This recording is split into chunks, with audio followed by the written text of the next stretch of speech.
எல்லாம் வல்ல இறைவனுடைய பெருங்கருணையினாலே 506வது வார வளமான வாழ்விற்கு வழிபாட்டு சிந்தனைகள் தொடர் சொற்பொழிவு நிகழ்ச்சியில் காமாட்சி என்கின்ற தலைப்பிலே சிந்திக்கிறோம். காமாட்சி அப்படின்னு சொன்ன உடனேயே நம்ம மனசுல எல்லாம் இடிக்கிறது காஞ்சிபுரம் தான். அப்படி சொன்ன உடனே என்ன நமக்கு தோணும் அப்படின்றதெல்லாம் அம்பாளுடைய உருவம் இதுதானே. கரும்பு, அதுக்கப்புறம் பஞ்சபானம் என்று சொல்லக்கூடிய 5 வகை மலர்கள், அதுக்கப்புறம் பாசம், அங்குசம். அந்த அம்பாள் உட்கார்ந்து பத்மாசனத்தில் உட்கார்ந்துருப்பார். அப்படிப்பட்ட ஒரு திரு உருவம் நமக்கு மனதுக்கு உள்ளுக்குள்ள தோணும். அதுக்கப்புறம் காமாட்சி அப்படிங்கிற வார்த்தையை கேட்டால், மாங்காடு போனோம்னா ஒற்றை காலில் நின்று பஞ்சாக்னி மத்தியில் கையில் அக்ஷமாலையோட, ஹிருதயத்தில் கிருப்பத்ம முத்திரைன்னு இதயத்தில் குவிச்ச ஒரு முத்திரையும் தலையில் அக்ஷமாலையோட ஒரு உருவம். இந்த மாங்காடு காமாட்சி, தவக்கோல காமாட்சி அப்படின்லாம் சொல்லுவோம். இந்த உருவம் நமக்கு ஞாபகமாக வரும் தானே. அப்புறம் காமாட்சி அப்படிங்கிற வார்த்தை இருக்கும் இல்லையா, அந்த வார்த்தையை ஆய்வு பண்ணுறோம். அது நமக்கு ஏதாவது ஒரு வார்த்தை தெரியலைன்னு டிக்ஷனரியில் பார்ப்போம் தானே. இதுக்கு என்ன மீனிங் அப்படின்னு நம்ம பார்க்குறோம். அப்படின்னா காம, அதுக்கு அக்ஷி அப்படின்னு 2 பதம். காம அப்படிங்கிற சப்தத்துக்கு என்ன பொருள் நம்ம எடுத்துக்கிறோம் அப்படின்னா ஆசை அப்படின்னு எடுத்துக்கிறோம். பொன்னாசை, பெண்ணாசை, மண்ணாசை, எந்த ஆசையாக இருந்தாலும் அது ஆசை அப்படின்னு. அக்ஷி அப்படின்னா திரண்டு மூடக்கூடிய அமைப்பு, கண் அப்படின்னு அர்த்தம்.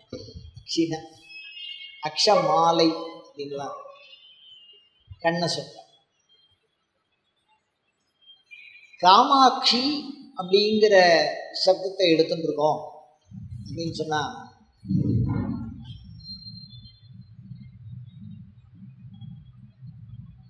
காமங்கிறது ஒரு ஆசையை தூண்டக்கூடிய உணர்வு. அக்ஷிங்கிறது பார்க்கக்கூடிய கண்ணாகிய உறுப்பு.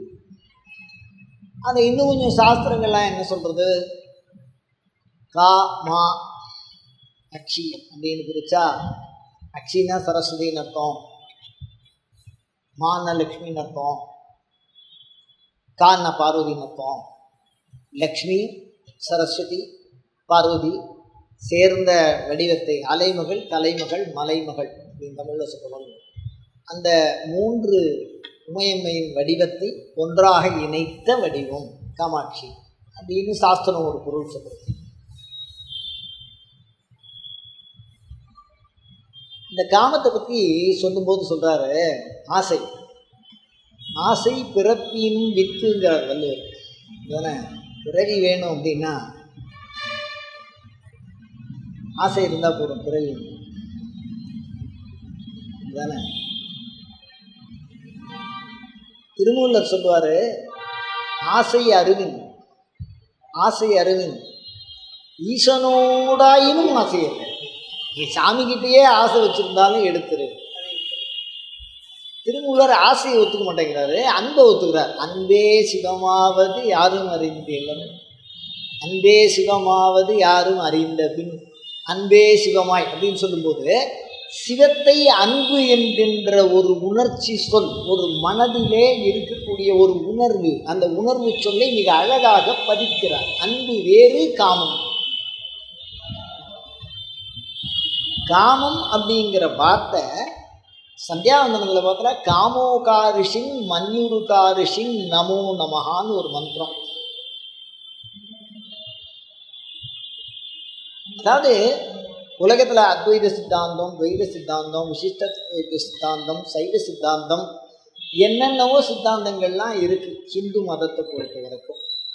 அப்படி எல்லாருமே எந்த சித்தாந்தத்தை வச்சுட்டு இருந்தாலும் இந்த சந்தியாவந்தனத்தை மாத்திரம் கன்னியாகுமரியிலேருந்து ஆரம்பித்து கைலாசம் வரைக்கும் ஒரே மாதிரி ஃபாலோ பண்ணுறோம். அது எப்படி பெரிய ஆச்சரியமாக இருக்குது. காரணம் என்னென்னா, இன்றைக்கி நமக்கு வந்து 2 நிமிஷத்தில் அமெரிக்காவுக்கு பேசலாம், அந்தளவுக்கு கம்யூனிகேஷன் இருக்குது. இதை எப்படி இவா ஃபாலோ பண்ணால், அந்த மந்திரத்தை எப்படி இவா பிடிச்சா, அப்படி ஒரு சந்தியாவந்தனம் என்பது நித்தியத்தோடு தொடர்புடையது. ஒரு கால வழிபாட்டினுடைய சுருக்கம் சந்தியான காலம். அப்படிப்பட்ட ஒரு நித்தியப்படி வணங்கக்கூடிய ஒரு தேவதையினுடைய வழிபாடு காலை மாலை மதியம் அப்படி 3 வேளையுமே எப்போதும் திருமேனி தீண்டுவார்னு நம்ம வந்து சேக்கிழார் குறிப்பிடுறார்.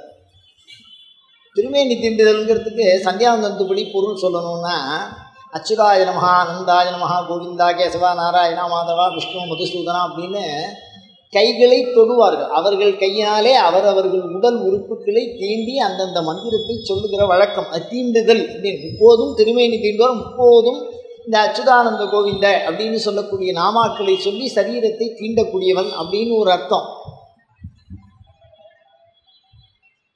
அப்போ எல்லாருமே கன்னியாகுமரியில் ஆரம்பித்து கைலாசம் வரைக்கும் எல்லாருமே எந்த சமயத்தை, இந்து சமயத்தில் எந்த கொள்கையை எடுத்துட்டாலும், சாக்தம் வைஷ்ணவம் எல்லாம் இந்த எதுவாக இருந்தாலும் சந்தியாவந்தனம் மாறவே மாறாது. எல்லாருக்கும் ஒரே மாதிரி இருக்கும். அதில் இந்த காமோகாரிஷின் நமோ மன்யூருகாரிஷின் நமோ நமகன் மந்திரம், இந்த மந்திரம் மாறவே மாறாது. எல்லா சம்பிரதாயக்காரால்ட்டையும் என்ன இருக்கும், 1000 சாகைக்கு மேலே இருக்குது. சில வேதத்துக்கெல்லாம் ஒவ்வொரு சாகைக்கும் ஒரு சில மாற்றங்களோடு திகழ்கிறது.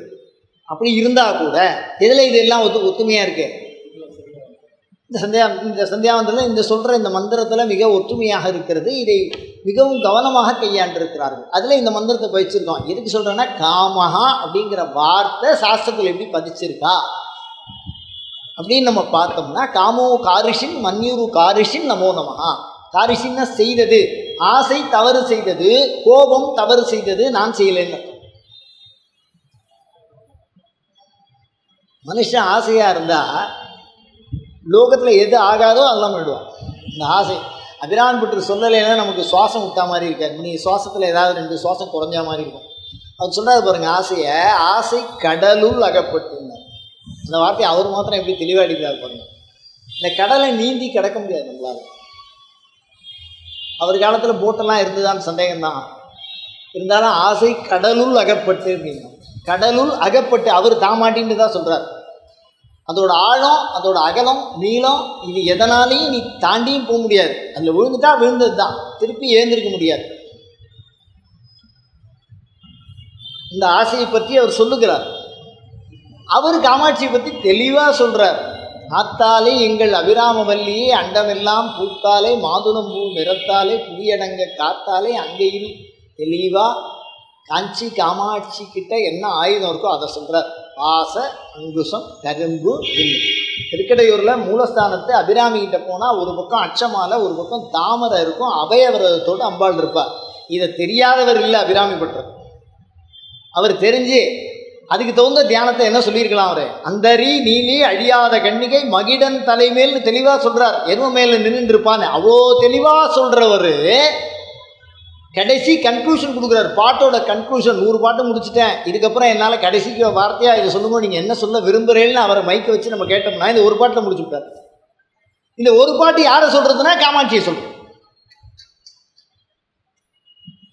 அது ஒரு தீங்கில்லையேன்னு முடிக்கிறார். அவர் நமக்கு ஆசை காட்டினவர் தான். எதிராக விட்டுற அந்த கோணத்தில் பார்ப்போம். நம்ம தனம் தரும் கல்வி தரும் காசு உண்டா, கல்வி ஒரு படிப்பு உண்டா, மனம் தளர்வு, வயசுக்கு தகுந்த மாதிரி சொல்கிறார். தளர்வரியா மனம். கொஞ்சம் வயசாகிடுது, எனக்கு எல்லாம் இருக்குது, இருந்தாலும் மாட்டுக்கொண்டு மதிக்கிறதில்ல, ஒரு என் கூட பேசுகிறதுக்கு யாரும் இல்லை, பையன்லாம் ஃபாரினில் இருக்கான், யார்கிட்ட பேசுவேன், அந்த மாதிரிலாம் இருக்கு போல இருக்குது. அதனால தான் தளர்வரியா மனம் தரும் அப்படின்லாம் சொல்லி ஆற்றுப்படுத்துகிறார். நம்மை இறைவியின் வணக்கத்தை குறித்து ஆற்றுப்படுத்துகிறார். திருமுருகாற்றுப்படையில் ஆற்றுப்படுத்தல போயிட்டு வந்து சொல்கிறது மாதிரி. இதை விட ஒரு வார்த்தை சொல்கிறார். இல்லாமை சொல்லி ஒருவர் தம்பார் சென்று இழிவுபட்டு இல்லாமை நெஞ்சில் நினைவுகிறேன்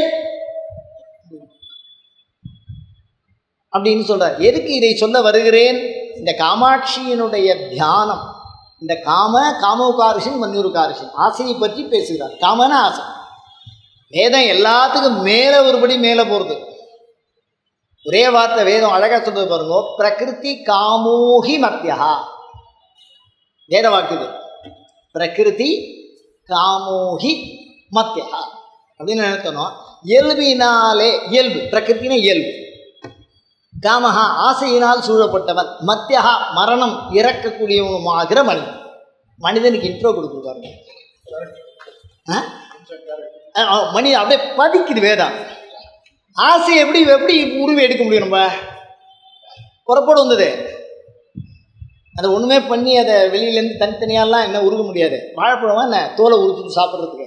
அந்த மாதிரி மனிதனை ஆசை எடுத்துட்டானா மனிதனுக்கு எந்த பண்புமே இருக்காது, அப்படியே நின்றும், சர்வ சங்கல்பமும் ஓஞ்சி போயிடும். இதை விட பெரிய விஷயம் பாருங்க, சைவ சித்தாந்தம் எல்லா சுவாமிக்கும் லட்சணம் சொல்கிறது. நமச்சிவாய பதிவும் அர்த்தம்லாம் சொல்கிறா, தோற்றம் துடியது ஒடுக்கும் எல்லாம் சொல்கிறார். நடராஜர் சொல்கிறார். அந்த நடராஜனுடைய மனைவியினுடைய பேர் சொல்கிறான் பாருங்க, சிவகாமசுந்தரி. அப்போ காமசப்தங்கிறது எப்படி பயன்படுத்திக்கலாம்? அம்பாளுடைய வடிவம் அது, மகாதாண்டவ சாட்சினி. எல்லாத்தையும் அழித்து தான் உண்டியும் தனியாக ஆடுறவன். பிரளயத்தில் எரியாடல்னு பேர். வைணவமும் தண்ணியில் அழியும் உலகம், அவர் உண்டியும் தனியாக இருப்பார். ஆலிலையில் துயின்ற பெம்மான் அழகாக சொல்லுவார். அப்படின்னா பண்ற எல்லாம் அழிஞ்சு எல்லாம் ஒழிஞ்சிச்சு, ஒன்றுமே இல்லை. ஜலப்பிரளயம் எதுவுமே இல்லை. ஒரே ஒரு இலை மிதக்கிறது, அதில் ஒருத்தன் படுத்துன்னு இருக்கான். அதுவும் ஒரு குழந்தை, அதுவும் தான் கெட்டவர்கள் எடுத்து தானே வாயில் வச்சு.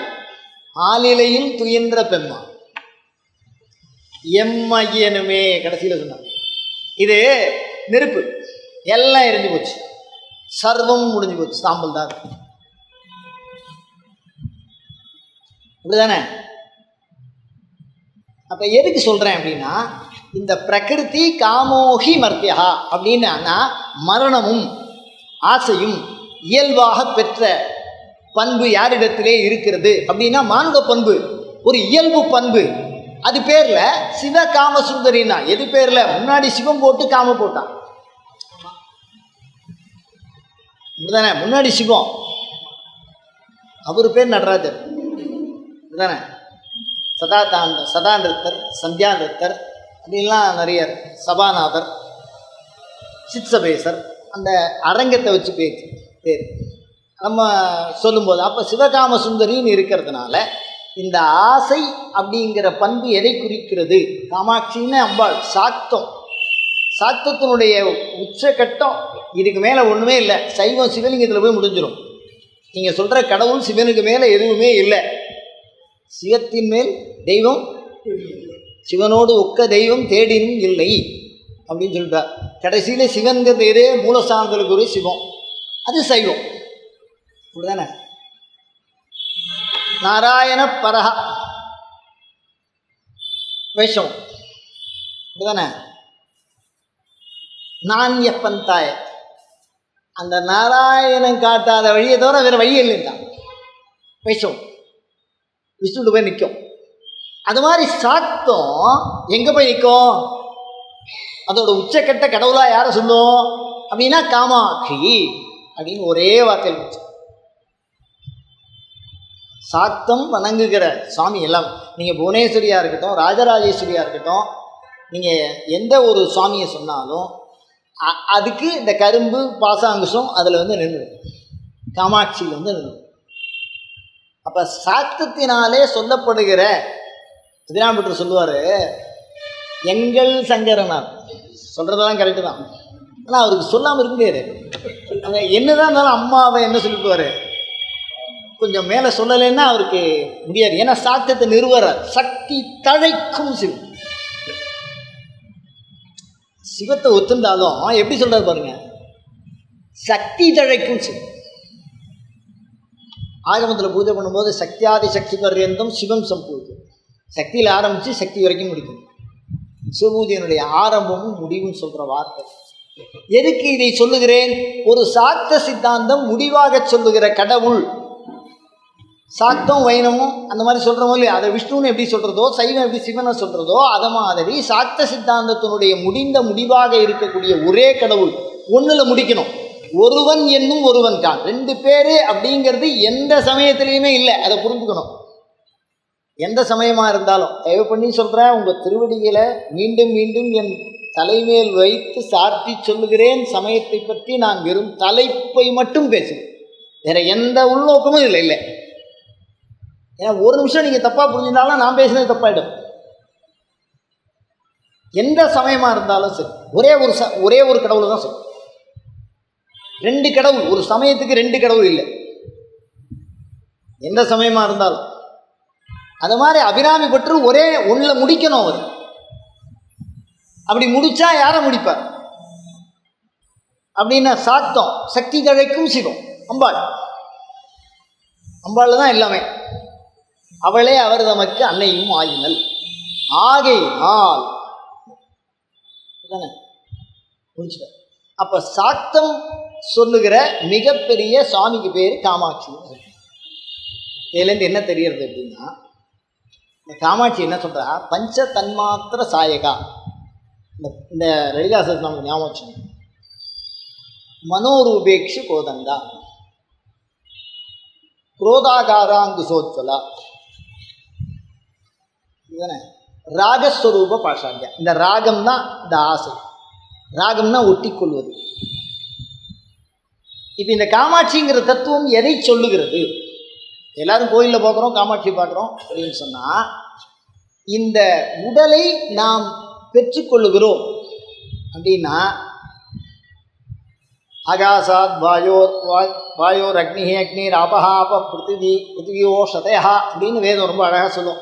நம்மலாம் மேகத்தில் இருக்க மாதிரி இருக்கும். அப்புறம் அங்கேருந்து தண்ணி வழியாக கீழே வரும், அப்புறம் பூமியில் வரும். அதுக்கப்புறம் எல்லா உயிரினங்களில் வெறும் ஓஷதி, அதாவது இந்த மரம் செடி கொடிகளாக இருக்குது, அதை சாப்பிட்றோம். அது சாப்பிட்றதுனால நம்ம அப்பா சரீரத்துக்குள்ளே அது போகிறது, அது இந்து சுரூபமாகவும் தாயார் சுரூபத்துக்குள்ளே அது வர்றது, அது அண்ட சுரூபமாக இருந்து அது ரெண்டும் ஒன்றா சேர்ந்து அதுக்குள்ளே நம்ம போகிறோம். விசந்தி அப்படின்னு மத்வர்னு ஒரு வைஷ்ணவ சித்தாந்தி, விஸ்வம் விஷ்ணு வஷட்காரம், விஸ்வம் விஷ்ணு வஷட்காரம், விஸ்வங்கிற வார்த்தை 200 பொருள் சொல்லியிருக்கார்.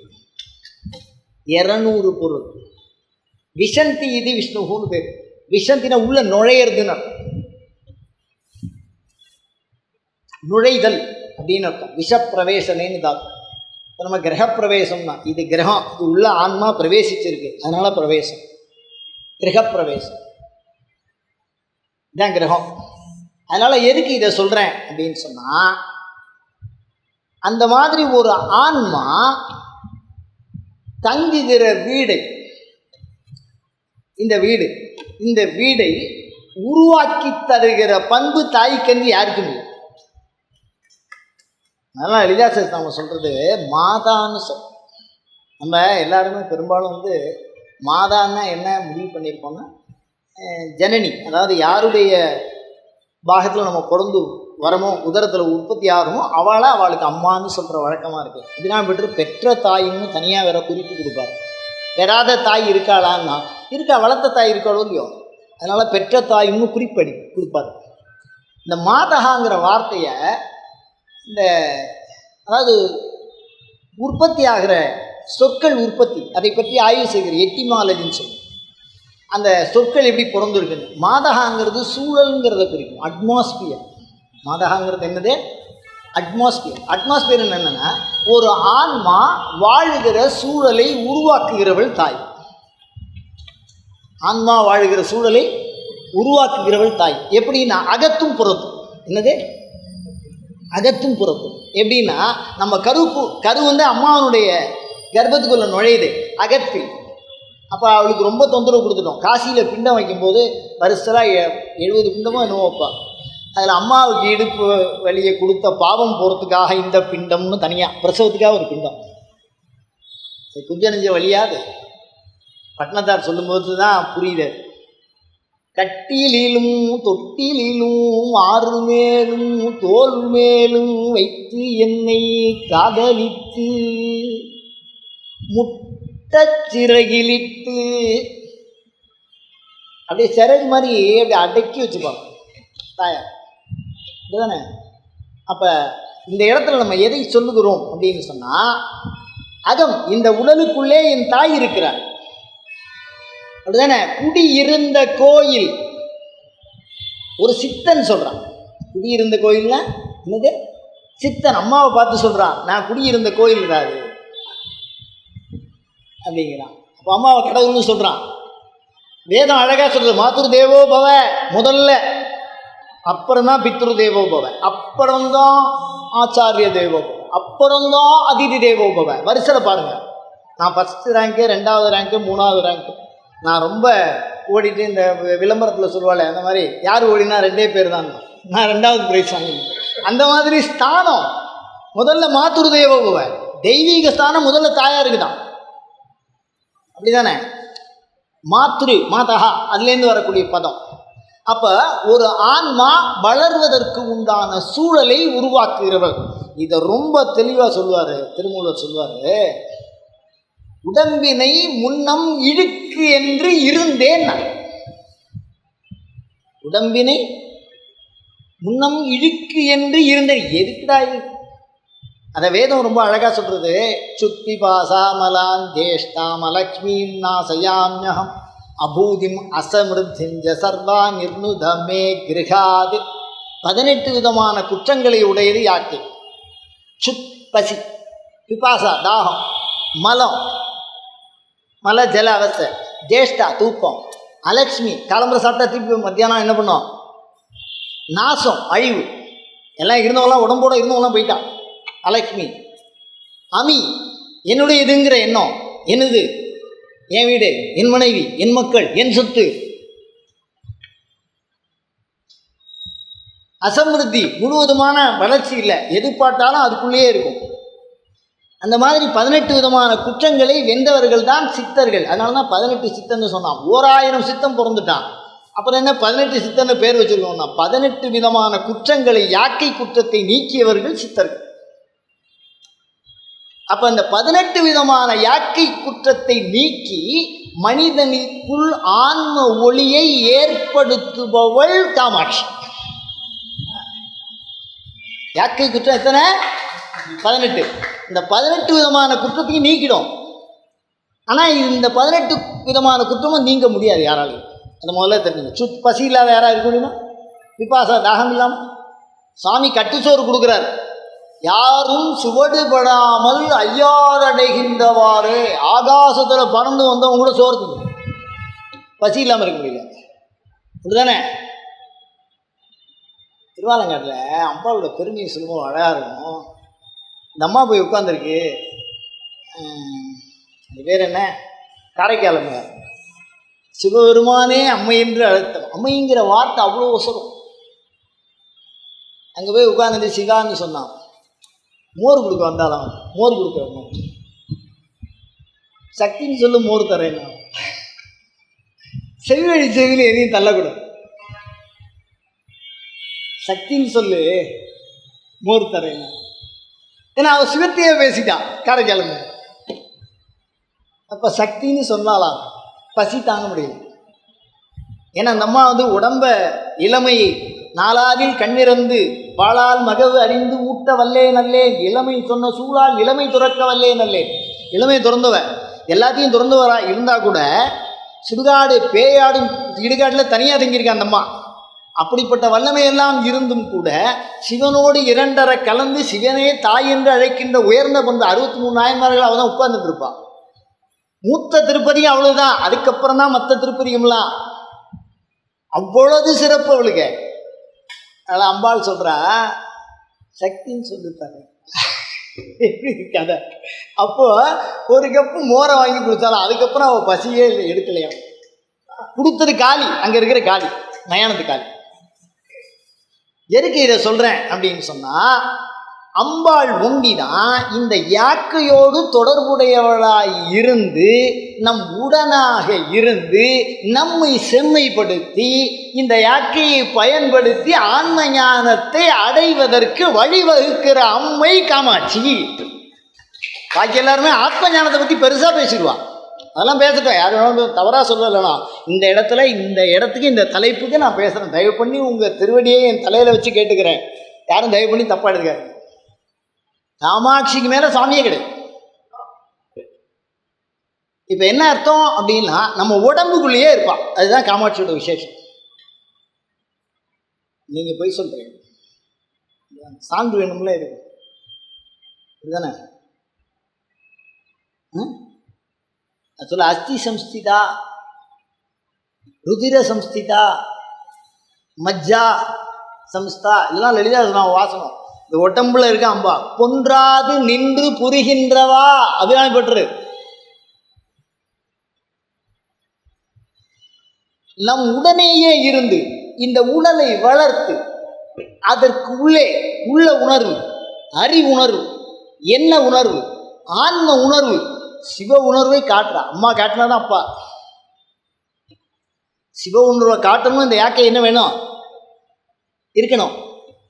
இந்த யாக்கை அது வரைக்கும் இருக்கணுமே சிவஞானம் அடையிறது. அழகா ஆயுர்வேதம் சொல்லும், சரீரம் ஆத்தியம் கலு தர்ம சாதனம். நீ எந்த தர்மத்தை வேணாலும், தர்மம் அர்த்தம் காமம் மோட்சம், அது எந்த சாமியும் ஒத்துக்கும், எந்த வேதமும் ஒத்துக்கும். வேதத்துக்கே தர்மம்னு பேரு. அப்ப தர்மத்தை ஒத்துக்கிறது அப்படின்னு சொன்னால் சரீரம் ஆத்தியம் கலு தர்ம சாதனம். இந்த சரீரம் நல்லா இருந்தாலும் தர்மம் பண்ணலாம். வயிற்றுவலிக்காரன் ஹோமம் இப்படி பண்ண முடியும், தலைவலிக்காரன் தியானம் இப்படி பண்ண முடியும். சொல்லுங்க பாப்போம். ஏன் இதை சொல்றேன் அப்படின்னா, சரீரம் தான் எல்லாமே. அந்த சரீரத்தை நம் உடலாக இருந்து பிராணசக்தியாக, மூச்சு காற்றாக இருந்து இந்த சரீரத்தை வளர்க்கின்ற பண்பு, அதான் பஞ்சதன்மாத்திரான்னு சொல்கிறோம். மனோரூபேட்சி கோதண்டா. நம்மளுடைய மனசை கையில் கடும்பு வடிவத்தில் பிடிச்சிருந்துக்கா. அந்த மனது ஐந்தும் சேர்ந்திருக்கிற கந்த ரச ரூப ஸ்பரிச சப்த அழகா அபிராமி பற்றி சொல்கிறார். சுவை என்ன, பாரும் புனலும் கனலும் வெங்காலும் படர் விசும்பும் ஊரும் முருகு சுவை ஒளி ஒன்றுபட சேரும் தலைவி சிவ காம சுந்தம். அப்படிதானே? இந்த உடம்புல அம்பாள் இருக்கா. இந்த உடம்புல நம்ம வாழக்கூடிய இந்த உடம்பு இருந்தால் தான் எல்லாமே. சரீரம் ஆத்தியம் கலு தர்ம சாதனம். இது இருந்தால் தானே தர்மம் பண்ணலாம். இது போயிடுச்சுன்னா என்ன எனக்கே தெரியலையே, தலை இல்லாமல் சுற்றிட்டு இருக்கணும். அப்படிதானே? எப்படி தெரியும்? உடம்பு இருந்தால் தானே என்ன எனக்கு தெரியும். நான் உங்கள்கிட்ட என்ன பேசுவேன், உடம்பே இல்லை என்ன. அப்போ அந்த உடம்பு காமாட்சி, அதை அனுக்கிரகம் பண்ணுறது. அதனால தனு காமாட்சிங்க. நம்ம இந்த கிண்டியில் இந்த அரசு அதிகாரி இருக்க அந்த இடத்துல தனு காமாட்சி ஆலயம்னு இருக்கு. தனுன்னு உடம்பு, தனு காமாட்சி. இந்த உடம்பே காமாட்சி. அந்த தனுவில் இருந்து அனுக்கிரகம் பண்ணுவோம். அப்போ இந்த உடலாய் இருக்கிறவள், உடலாய் இருந்து நம் ஆன்மாவை வளர்க்கிறவள். உடல் வேறு, உயிர் வேறு. உடல் அனித்தியம், உயிர் நித்தியம். உடல் ஜடம், உயிர் சித்து. இருந்தாலும் இந்த உடலாக இருந்து இந்த உலகமாக இருந்து, இந்த உலகம்னா உலகத்துக்கு வெளியில். அதனால தான் பாரும் புனலும் கனலும் வெங்காலும்ங்கிறார். இது எல்லாமே ராகஸ்வரூபம். ராகம்னா ஒட்டுறது, குரோதம்னா வெட்டுறது. அந்த மரணத்தை குறிக்கும், இது ஒட்டுறது குறிக்கும். இந்த உடம்பை சேர்த்து பிரிக்கிற ஆண்டவன். அப்படி பிரிக்கும் போது ஆன்மாவுக்குள்ள ஞானம் இருக்கும். காப்பியை டம்ளரில் ஊற்றி டவரால் ஊற்றினா ஆறிடும். இதுதானே? இதுலேருந்து அதுக்கு ஊற்றுறது, அதுலேருந்து இருக்குது. உடம்பு சேர்க்கறது பிரிக்கிறது. அப்படி பிரித்தால், சேர்த்து பிரித்தால் ஆத்மாவுக்கு ஞானம் என்ன வரும்? அதுதான் சைவ சித்தாந்தம் சக்தி நிபாதம்னு சொல்லும். அந்த சக்தி நிபாதம் இருந்தால் தான் அந்த சக்தி நிபாதம் வரும். இல்லைன்னா வர்றது. அதெல்லாம் எல்லாரும் அபிராமி சமேத அமிர்தகடேஸ்வரர் தான் சொல்லணும். டைரெக்டாக அமிர்தகடேஸ்வரர் சொல்ல முடியாது. ஆகும் ரொம்ப தெளிவாக சொல்லிடுச்சு. ஆதார சக்தி நமஹா இன்னும் முதல் பூஜை பண்ணியாங்க. அந்த சக்தி தானே இல்லை. அப்போ இந்த உடல் கிரியாசைவம் அதுதான் சொல்லும். கிரியாசைவத்தினுடைய சார்பு தான் எல்லா கோயிலுமே. சிவாலயங்களில் வழிபாடு செய்யக்கூடிய சிவாச்சாரியார்கள் சொல்லுகிற மதத்திற்கு கிரியாசைவம்னு ஒரு பேர். இந்த கிரியைக்கு காரணமாக இருக்கிறது எது? இந்த உடம்பு தான். செயல்படணும்னா அதனால ஆன்மா அசைவே அசையாது. இருந்த இடத்துல அப்படி இருக்கும். குறுக்க நெடுக்க போகிறது, மேலே போகிறது அப்படின்னா என்ன வேணும்? அதான் முதல் பாட்டில் ஆதிசங்கரர் சொல்லுவார், கிஞ்சி தப்பி பரமேஸ்வரனால் ஒரு நூல் கூட அம்பாளுடைய ஒத்தாசை இல்லாமல் என்ன பண்ண முடியாது, அசைய முடியாது. நம்ம யாக்கை, இந்த யாக்கை இருந்தானே ஞானம். அதனால் இந்த யாக்கையை வளர்த்து அதற்குள்ளே இருக்கக்கூடிய உடல், அதனால தான் மனோன்மணி. அம்பாள் பேர் என்ன? மனசை வளர்க்குறவர். அம்பாள் பேர் என்ன? சித் சுரூபி, சிதம்பரம், சித் சம்ஸ்திதா, சித்த அறிவு அம்பாள். இதெல்லாம் இருந்தாலே நீங்கள் ஆத்ம ஞானத்தை அடையலாம், அதுக்கப்புறம் சிவஞானம். அதனால் அந்த காமாங்கிற சப்தத்தினால இந்த உடலானது அதனோடு ஒட்டப்படுகிற அந்த உயிர், இந்த உடல் மேலே உயிர், அந்த பசையாக இருக்கிறவள், இந்த பிராணசக்தியாக இருக்கக்கூடியவள், இந்த உடலையும் உயிரையும் ஒட்டுகிற அந்த பிராணசக்திங்கிற பசை இருக்கேன். அந்த பசை இருந்தால் தான் அந்த கந்தரச ரூபஸ்பர்ஷம்லாம் வரும். அவர்தான் சிவகாம சுந்தரி. அவரை எப்போதும் தியானித்து நாம் எல்லாம் அல்ல யாக்கையை வளர்த்து கொள்வோமாக, அதன் மூலமாக எல்லா விதமான நன்மையும் பெறுவோமாக. அயம் தர்மஹா உத்தரோத்தராபிவிருத்திரஸ்து. அடுத்தபடியாக முன்னடியான். இது ரொம்ப நாளாக கேட்டுகிட்டே இருக்கா குலதெய்வம் முன்னடியான் அப்படின்னு நம்ம யோசிச்சுட்டே இருக்கோம். அதை ஒரு தலைப்பாக எடுத்து பேசுவோம். எல்லா விஷயத்துக்குள்ளேயும் ஏதோ ஒரு சிவச்சிந்தனை இருந்துகிட்டே இருக்கு, பேசிகிட்டே இருக்கணும். அயம் தர்மஹா உத்தரோத்தராபிவிருத்திரஸ்து.